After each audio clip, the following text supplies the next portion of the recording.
A descoberta de novos transtornos mentais e a atualização de diagnósticos são avanços científicos que podem levar mais qualidade de vida para a população.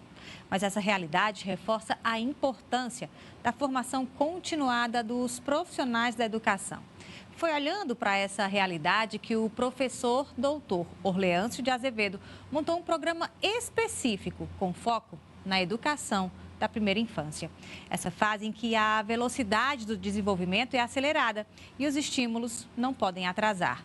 Vamos entender mais sobre isso? Eu sou Ana Martins e está começando mais um Desenvolvendo com Afeto para vocês.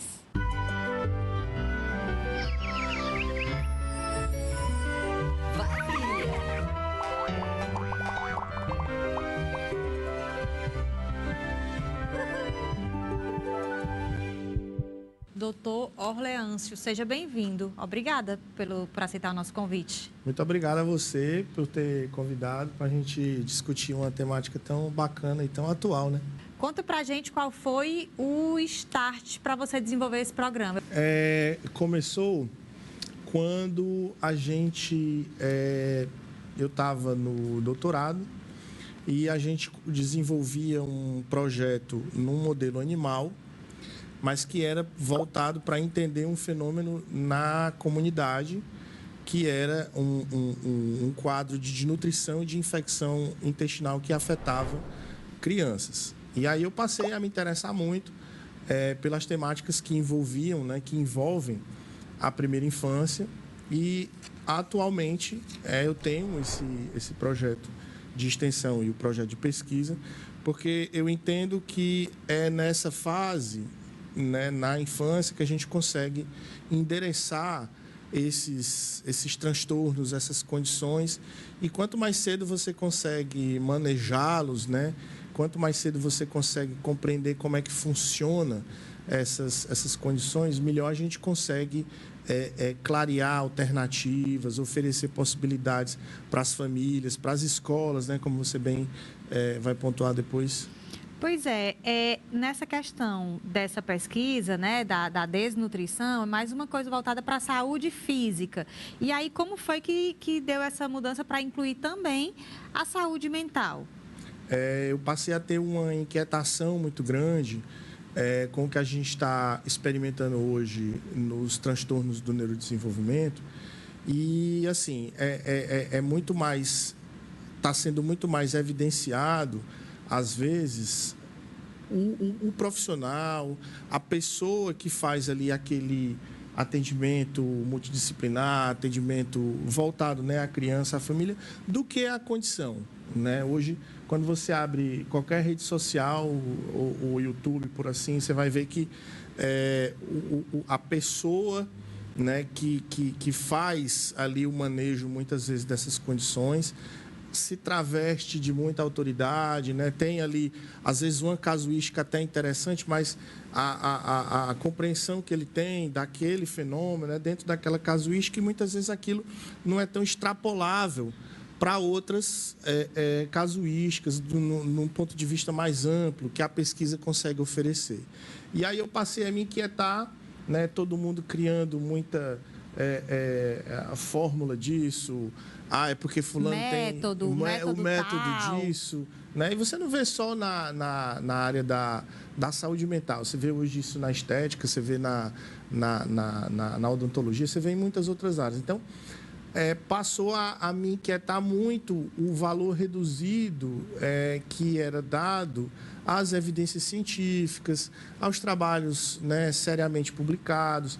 E aí eu comecei o projeto basicamente na extensão, né, voltado aos professores.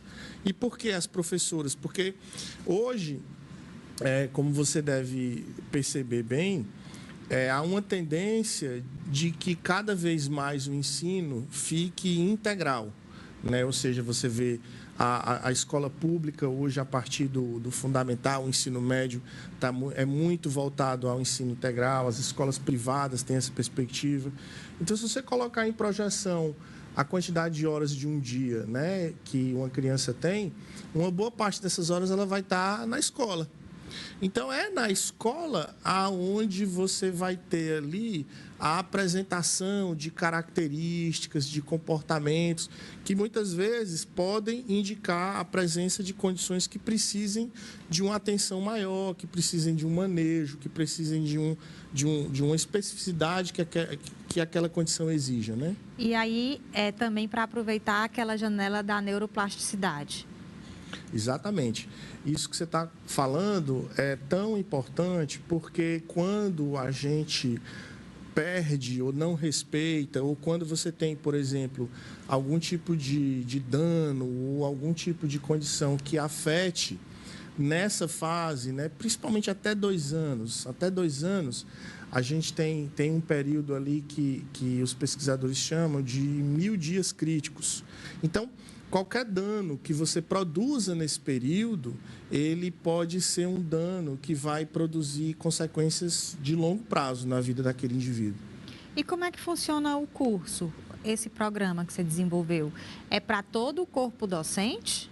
A gente tem, basicamente, o foco em professoras do ensino infantil e do Fundamental 1, porque até ali o Fundamental 1, mais ou menos, no terceiro, quarto, quinto ano, onde você tem exatamente esse período da criança até 7, 8 anos, né? Que é o período onde você tem essas condições aparecendo e os sinais sendo evidentes, né? Então, é um curso de 10 meses que a gente faz instrumentalizando essas professoras. A gente vai ensina desde do que é o típico, né? O que é o regular, que a gente chama como marcos do desenvolvimento. Então, por exemplo, como é que a professora precisa entender que uma criança de 2 anos, no âmbito cognitivo, social, motor e de fala e de linguagem, ela tem algumas coisas que precisam que ela exiba, mesmo com uma dada variação em torno de uma média. Mas como é que se ela não sabe o que é regular, o que é típico, né? O que é ordinário, como é que ela vai saber o que é extraordinário, o que está fora de um determinado padrão, o que está fora de uma curva, né? É óbvio que a gente sabe que aquela história de que as crianças, né, os indivíduos, eles têm o seu tempo, isso é verdade, né? Mas você tem aquilo ali, esse padrão de variação, ele está sempre em torno de uma média, que é observada. As janelas do desenvolvimento, as janelas chamadas. do desenvolvimento. Então, Até que ponto você tem a criança tem o seu tempo para atingir aquele determinado nível de autonomia, mas aí, a partir daquele momento, já tem que... Isso, exatamente. E isso você pode verificar desde após ali o nascimento, o indivíduo recém-nascido. Por exemplo, existem condições genéticas que a criança vai ter uma dificuldade de contração muscular, de tônus muscular. Então, por exemplo, os pediatras, os neurologistas, eles têm testes que ele levanta aqui a criança e se a criança não trouxer a cabeça para frente, né, demonstra uma fragilidade de tônus e aquilo ali já pode indicar alguma coisa que seja necessária, uma investigação mais profunda. Então, esses marcadores, eles estão postos. E o professor, lógico que ele não precisa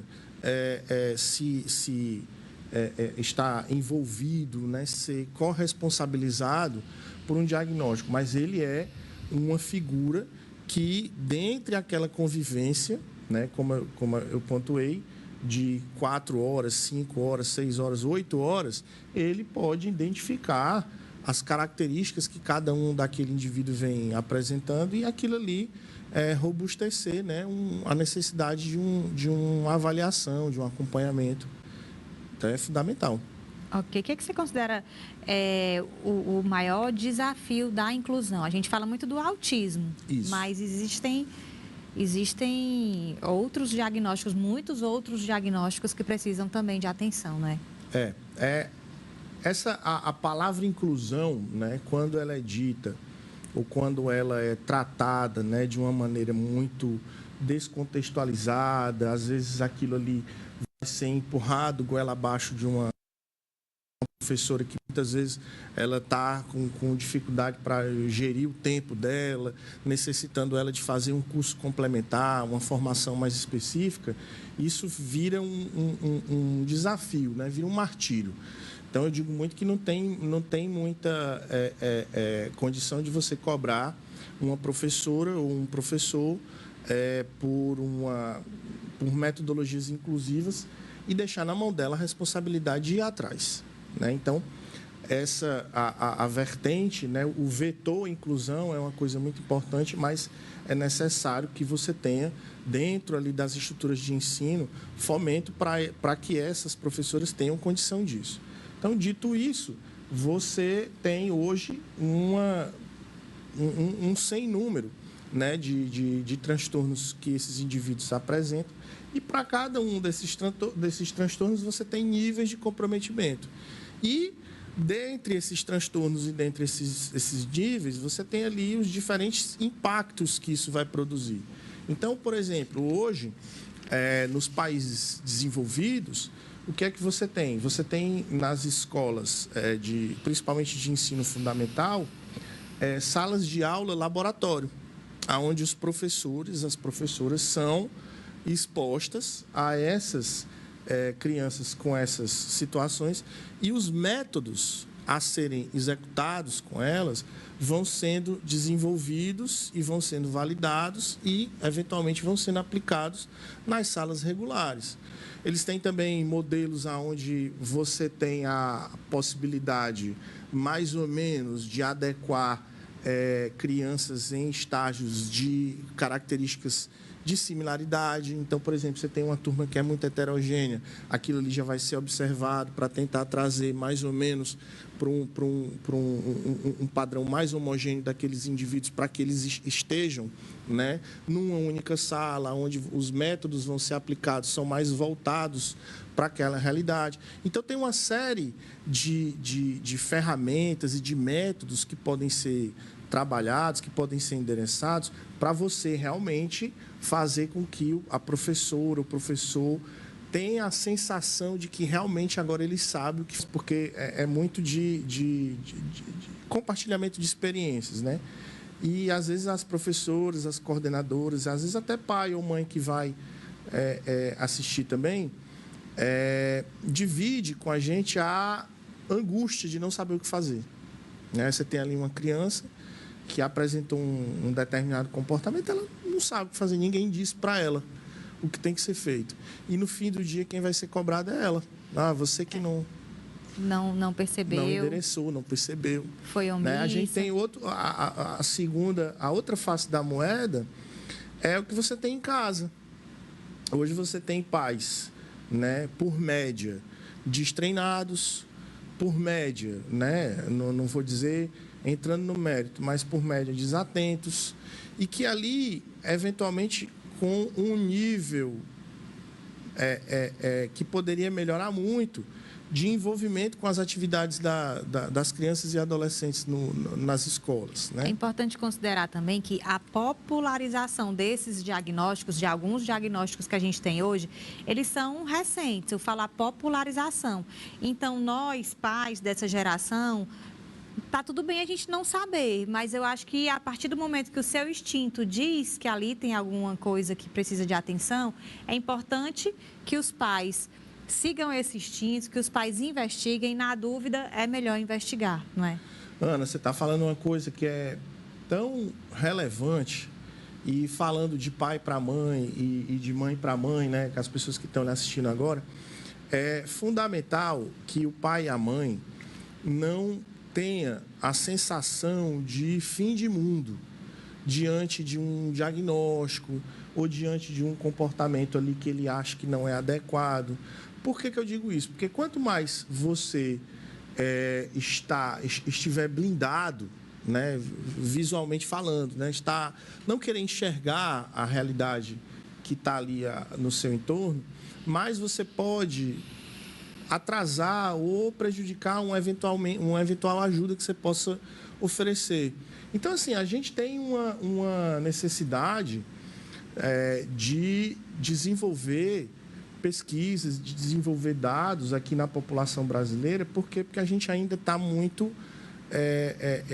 escasso, né, de produção de dados que consigam suportar políticas públicas, né? Não só na área social, mas na área da saúde, né? Como é que esses atendimentos multidisciplinares podem funcionar mais efetivamente para você dar ali um amparo àquela mãe, àquela família que não sabe o que fazer com aquela criança, né? Aquela escola para aquela professora que não sabe o que precisa ser feito, aqueles exemplos bons, né? De que maneira, às vezes você tem uma escola que tem uma direção que é muito envolvida, né? Tem professores que são muito envolvidos, como é que aquele exemplo pode ser replicado, né? Então, eu acho que a gente precisa realmente discutir isso de forma muito evidente, né? Trazendo mais pessoas para perto para discutir, para a gente poder construir essas alternativas, né? Mas não é uma pergunta fácil, essa pergunta que você fez da inclusão, porque é algo que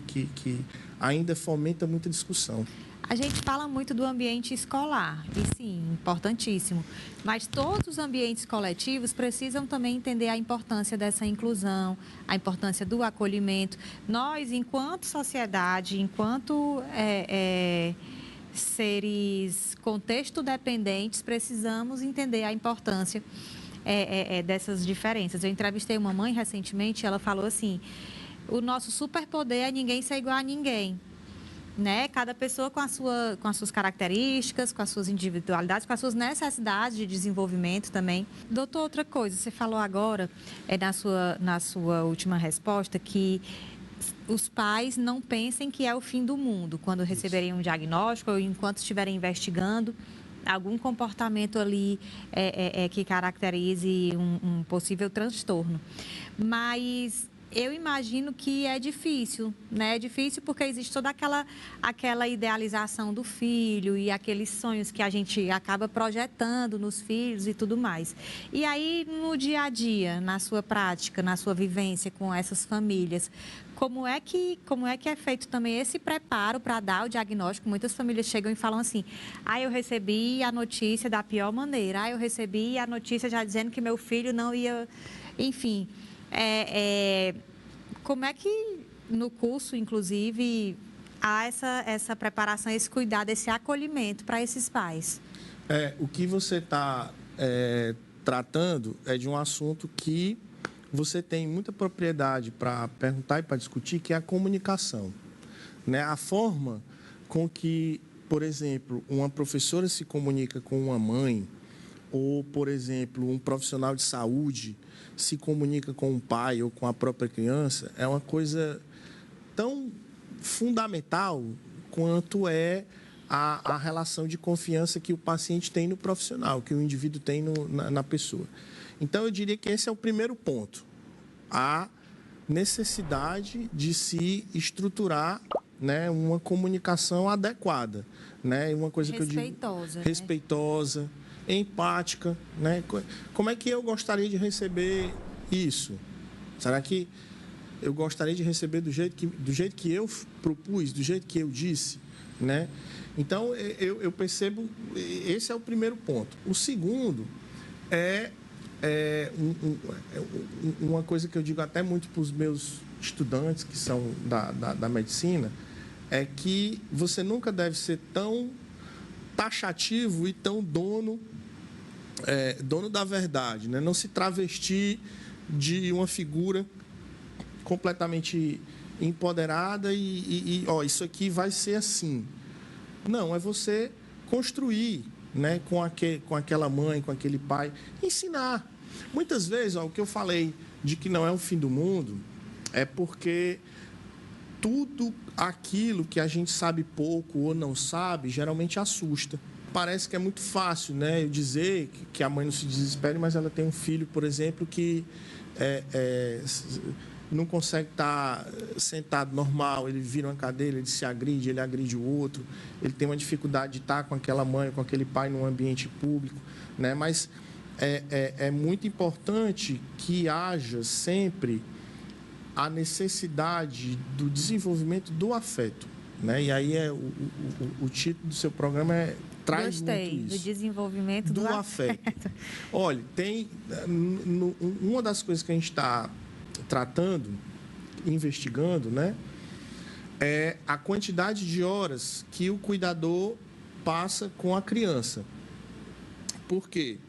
Porque já tem alguns trabalhos na literatura que dizem que quanto mais tempo você gasta, né, você como responsável, pai, mãe e tal, com a criança, né, com o indivíduo, isso está associado a uma diminuição de piores desfechos. Ou seja, aparentemente, o estabelecimento de vínculos, de afetividade, de apego, né, tem ali como sendo um fator de proteção. Assim como, por exemplo, maior tempo de tela está associado negativamente. Ou seja, quanto mais tela, pior é o desfecho, pior é a característica motora, pior a ansiedade, né? pior vai ser a dificuldade de sociabilização, de comunicação, etc. Então, é você ter acesso à informação, isso é uma coisa fundamental hoje, né? Se apropriar dessas informações, buscar entender, que a coisa vai clareando, de você entender o que precisa ser feito. E olha só, o que eu sempre digo quando a gente trata desse assunto com relação aos pais e tudo mais. Hoje em dia está tudo muito moderno, que bom. Tem jeito para quase tudo e tem tratamento, tem terapia. Então, a informação, o conhecimento está muito mais acessível do que antigamente, não é? Isso. Então, para os pais, não é o fim do mundo, tudo tem um caminho, já existe um caminho trilhado ali com luzes e tudo para os pais caminharem, né? Os pais dessa geração que enfrentam alguma questão desse tipo. E, doutor, quem quiser falar com você, quem quiser participar do curso, como é que faz? A gente atualmente está com o curso numa instituição não governamental, né, lá no Quintino Cunha, na Vidarte. Obrigada, viu? Gratificante. Obrigada a você, obrigada a todos nós aqui, todos que assistiram. Ok. Eu espero por você no nosso próximo encontro, mas antes eu quero te lembrar que essa conversa vai ficar gravadinha aqui no YouTube para você ver, rever, mandar para quem você quiser e espalhar o bem, muito afeto por aí. Até mais.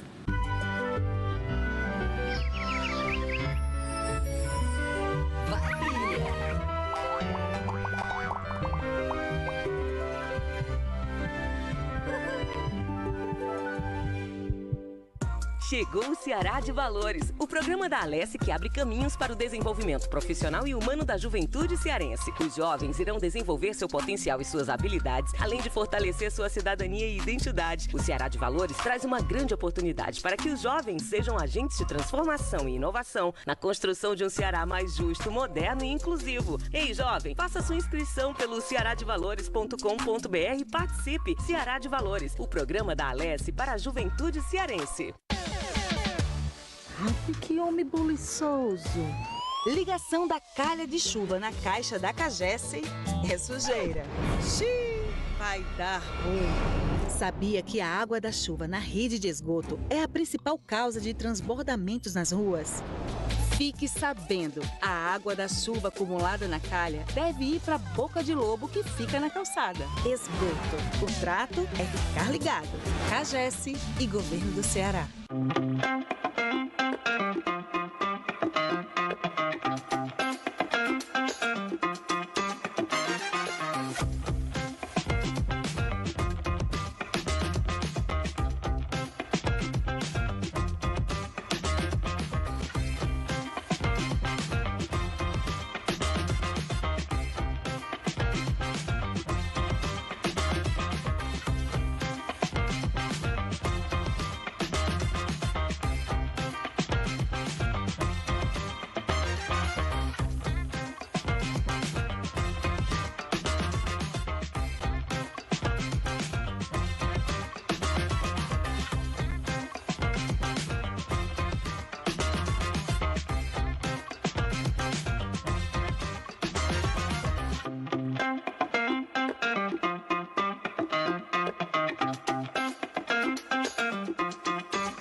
Que beleza! Chama a família, serve o almoço, arrudei a televisão, espalhe os pés e vem pra cá, pra gloriosa TV Ceará. Aqui, menino, nos sanfonas do Brasil.